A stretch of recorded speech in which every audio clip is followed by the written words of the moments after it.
Yesterday, someone asked me a question. It was one of the reporters.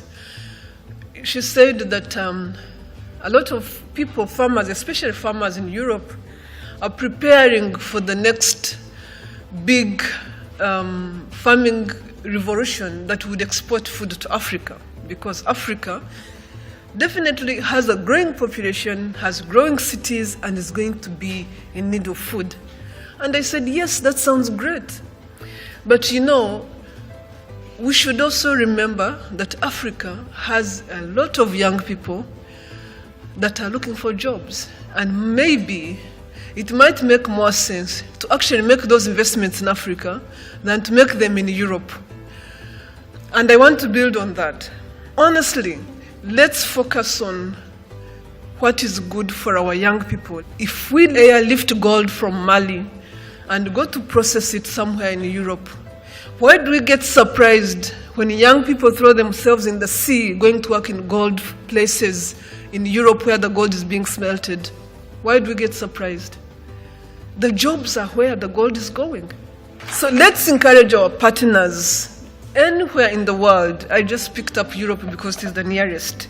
Let's encourage our partners anywhere in the world that they can make money in a win-win situation in Africa.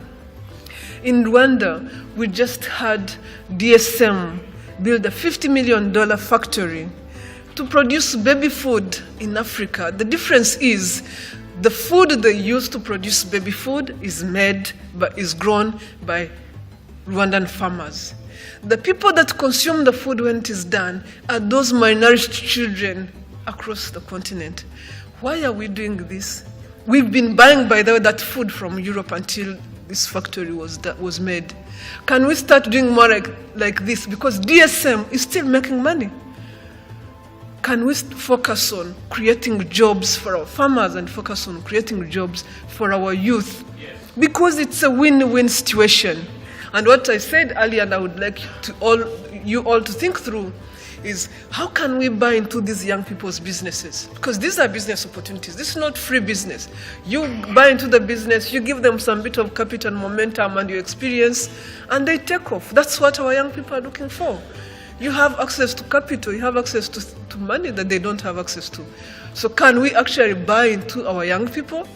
So I think that this is something we can look at into the future.